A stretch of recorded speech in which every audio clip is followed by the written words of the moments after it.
네, 오늘 저희는 특집 뉴스를 통해서 고흥군이 추진하는 사업과 주요 정책, 미래 발전 계획까지 다양한 분야에 걸쳐 살펴보고 있는데요. 네, 이어지는 순서로 조금 더 깊이 있게 들어가 보도록 하겠습니다. 민선 7기 3년 동안 가장 큰 성과는 무엇이었고, 그리고 그 성과를 이루기 위해서 어떤 노력들을 기울여 왔는지 송기근 고흥 군수와 함께 자세한 이야기 나눠보겠습니다. 군수님 안녕하십니까? 네, 안녕하십니까. 네, 군수님 이렇게 야외에서 만나 뵈니까 더 반가운 것 같습니다. 먼저 시청자 여러분께 인사부터 해주시죠. 존경하는 고흥 구민 여러분, LG 헬로비전 시청자 여러분 반갑습니다. 고흥 군수 송귀근입니다. 군수로 취임한 지가 엊그제 같은데 벌써 3년의 세월이 지났습니다. 앞으로도 더 열심히 고흥 발전과 구민들의 행복을 위해서 일하고 뛰겠습니다. 네, 군수님 말씀하신 것처럼 정말 엊그제 같은데 3년이란 시간이 훌쩍 지났습니다. 군수님께서 직접 그동안의 시간을 되돌아보셨을 때 이건 정말 가장 큰 성과다 이렇게 꼽으시는 게 있다면 어떤 게 있을까요? 제가 민선 7기 군정 목표로 제시한 게 고흥 미래비전 130 플랜이었습니다. 네. 여기에서 1은 고흥군의 1년 예산을 1조 원 시대로, 3은 구민 1인당 소득을 3천만 원 이상으로, 0은 인구 감소율을 제로화하자는 것이었습니다. 네. 여러 가지 성과가 있습니다만은 꼭 하나를 대표적으로 든다면은 예산 1조 원 시대를 달성하기 위한 예산 확보가 아니었는가 이렇게 생각을 갖습니다. 작년 말 우리 고흥군의 총 예산이 8,891억 원이었습니다. 2018년 제가 군수에 취임했던 해 1년 예산이 7,020억이었는데 작년에 8,891억이니까 1,890억 정도가 네. 늘어난 겁니다. 우리 고흥군청 공직자 모두가 열심히 뛴 결과라고 생각을 합니다. 특히 작년과 재작년 2년 동안 우리 군이 확보한 국도비가 1조 5,818억입니다. 네. 엄청나죠? 네. 네. 1조를 넘어섰네요. 그렇습니다. 두 해입니다, 물론. 네. 2016년과 17년 민선 6기 마지막 2년과 비교를 하면은 무려 4,515억이 더 늘어난 겁니다. 네. 그렇기 때문에 우리 고흥 발전에 기반이 되는 여러 가지 사업을 추진할 수 있었다 이렇게 말씀을 드립니다. 또 예산을 확보하면서도 가장 중요한 것은 예산을 지속적으로 확보할 수 있는 그런 사업을 선정하는 게 중요합니다. 그런 사업들이 바로 중앙부처가 공모하는 사업들입니다. 공모 사업은 한번 선정이 되면은 예산이 계속적으로 오기 때문에 이런 공모 사업을 많이 유치하는 게 지역 발전에 큰 도움이 됩니다. 민선 7기 들어서 중앙부처의 공모 사업으로 122건에 3,500억 정도의 공모 사업을 유치를 했습니다. 이것도 민선 6기 같은 기관과 비교한다면은 무려 2,276억 원이 더 많이 공모 사업으로 유치한 것이기 때문에 민선 7기 들어서 중앙에서 예산을 많이 확보한 것을 가장 큰 성과로 들 수가 있습니다. 네, 이 정부에서도 이 국도비 그리고 또 광역단체에서 줄 때는 그만큼 이 사업이 타당하기 때문에 이 사업비를 부여할 거라고 생각을 하고 있는데요. 그동안에 노력도 많이 있었을 것 같습니다. 그동안에 국도비 확보를 위해서 어떤 노력들 좀 해오셨나요? 네, 당연하신 말씀입니다. 중앙부처 공무원들이 뭐 그냥 돈을 주는 게 아닙니다. 네. 과연 그 사업이 얼마나 타당하냐, 네. 또 얼마나 시급하냐 이런 걸 다 심사하고 평가해서 예산을 줍니다. 우선 예산을 많이 확보하려면은 우리 군이 새로운 사업을 발굴해서 사업계획서를 잘 만들어야 됩니다. 이 사업계획서를 만들기 전에 중앙에 가서 예산을 가져와야 되니까 네. 중앙부처의 정책 방향이나 음. 사업의 내용 네. 이런 걸 사전에 미리 파악을 하고. 잘 파악을 해가지고 이런 정보를 수집해가지고 네. 거기에 맞춤형으로 사업계획을 만들어야만 중앙부처 공무원들이 우리가 하려고 하는 사업과 이게 일맥상통하는구나 해서 예산을 더 쉽게 줍니다. 그리고 이런 사업계획을 만들 때는 우리 공무원들이 열심히 만들지만은 또 외부 전문가들 자문도 중요합니다. 특히 외부 전문가 중에서도 중앙부처의 각종 사업을 심사 평가하는 그런 분들의 자문을 받아야 또 그분들이 나중에 심사를 하기 때문에 많은 도움이 됩니다. 그런 점에서 우리 군에서는 사업계획서를 작성할 때 전문가, 특히 중앙부처와 업무와 관련이 많은 이런 전문가들의 자문을 받습니다. 또 사업계획서를 아무리 잘 작성해도 그걸로 끝나지 않습니다. 이 중앙부처에 가가지고 왜 우리 지역에 이 사업이 꼭 필요한지, 이 사업의 타당성에 대한 논리 개발을 잘해서 이해 설득을 시켜야 합니다. 중앙부처 공무원들은 아주 논리적입니다. 그냥 가서 떼쓴다고 돈을 준 게 아닙니다. 네. 그렇기 때문에 이 사업이 필요하다는 논리 개발이 매우 중요합니다. 또 논리 개발이 됐으면 여기 가만 앉아서 우리 이렇게 타당하니까 예산을 주십시오 하면은 아무래도 예산 확보하는데 한계가 있습니다. 그래서 이 타당한 논리를 가지고 중앙부처에 직접 가서 중앙부처 실무자부터 과장, 국장, 실장 뭐 위에 고위 고문들까지 만나서 우리 고원군이 하고자 하는 사업의 타당성과 필요성과 시급성도 중요합니다. 네. 이 사업 5년 후에 하면 되잖아요.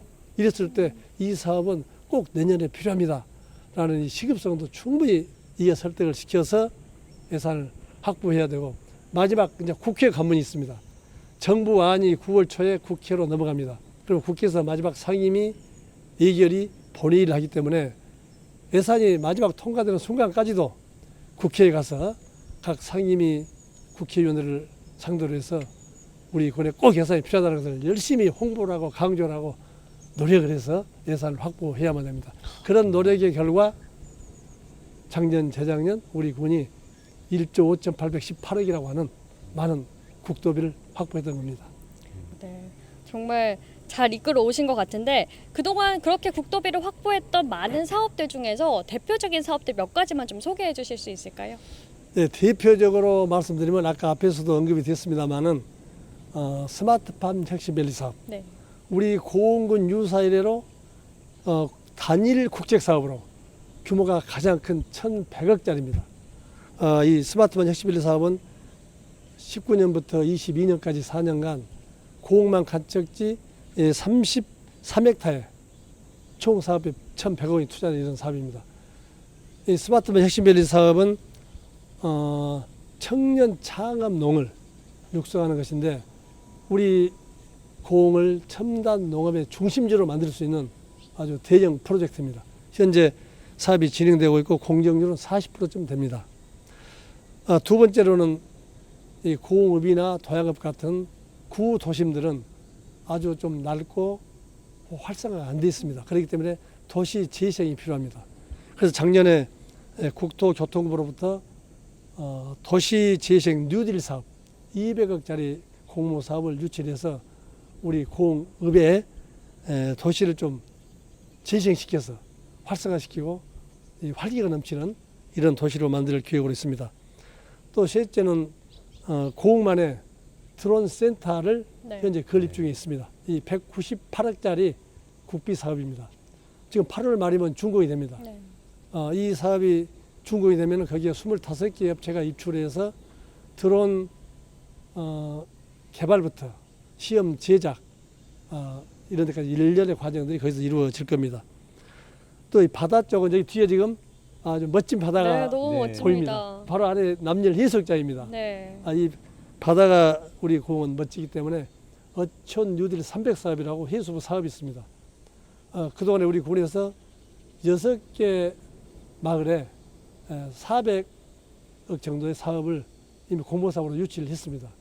그래서 이 어촌 마을에 뭐 선착장을 만든다든지 항을 정비한다든지 또 뭐 선박 기류 시설을 만든다든지 해서 어촌 마을이 좀 멋진 잘 사는 마을이 되도록 노력을 하고 있습니다. 또 고흥읍에 작년에 460억짜리 풍수해 방지 사업을 공모 사업으로 유치를 했습니다. 네.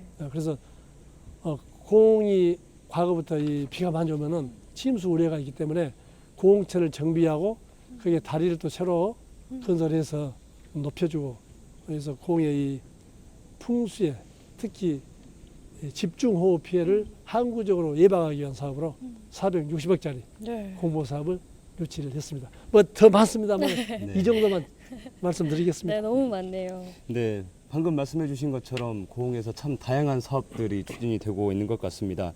그렇지만 여전히 국도비가 필요한 사업들이 있을 것 같은데요. 남은 임기 동안 어떤 사업에 좀 국가 예산, 정부 예산이 좀 필요하다고 보시나요? 민선 7기 들어서 많은 사업을 유치했다고 했습니다만은 아직도 해야 될 사업들이 너무나 많습니다.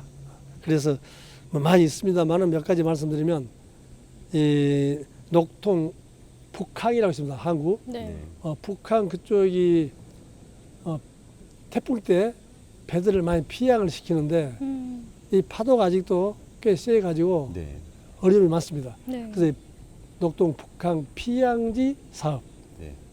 이 태풍이 불었을 때 배가 피양할 수 있는 네. 현재 이 방파제 선착장이 있는데 그거는 부족하기 때문에 거기를 더 좀 공사를 해서 들어온 입구를 좁혀주면은 파도가 없어지니까 네. 그 사업을 제 군수 후보 시절에 공약 사항입니다.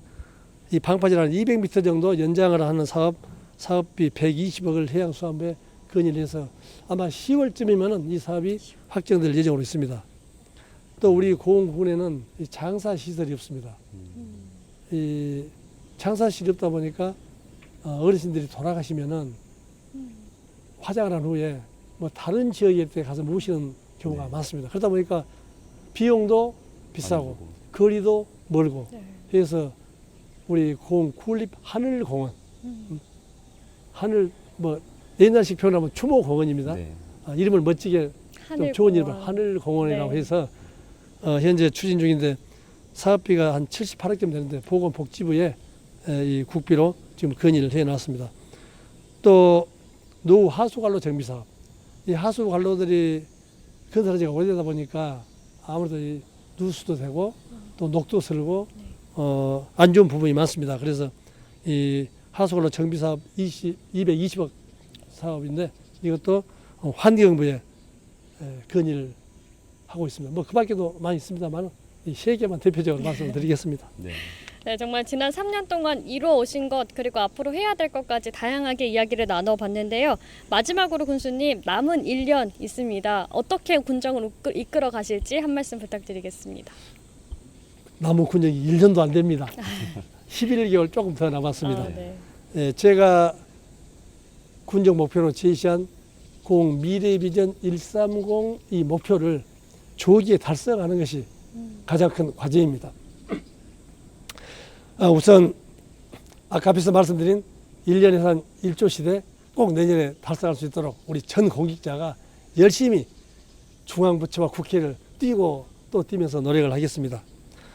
둘째, 국민 1인당 소득 3천만 원 달성을 위해서는 우리 고흥은 이 농수산업이 62%를 차지하기 때문에 이 농수산업의 소득을 높이는 게 매우 중요합니다. 그렇죠. 그런 점에서 뭐 농업 생산성을 높이고 또 농업민들이 생산한 이 품목들이 제때 제값을 받고 팔릴 수 있도록 마케팅을 강화하는 것도 중요합니다. 또 우리 공은 이렇게 보시다시피 산과 들과 바다가 너무나 아름답기 때문에 네. 많은 관광객을 유치해서 관광 소득을 높이는 것도 중요합니다. 네. 그렇게 해서 소득 3천만 원 시대를 최대한 빨리 앞당기도록 하겠습니다. 마지막으로 인구 감소율 제로화. 우리 고흥 인구가 감소를 많이 하고 있습니다. 그래서 감소하는 걸 멈추는 거 제로화 시켜가지고 앞으로 증가가 될 수 있도록 인구 유입은 극대화시키고 또 고흥에서 살고 계신 분들이 다른 지역으로 나가는 인구 유출은 최소화가 될 수 있도록 우리 고흥의 정주 여건, 교주 환경 이런 걸 개선해 나가도록 하겠습니다. 네, 오늘 뭐 고흥군의 살림살이 그리고 주요 사업들 다양한 이야기 들어봤는데요. 오늘 말씀 여기까지 듣겠습니다. 감사합니다. 네, 감사합니다.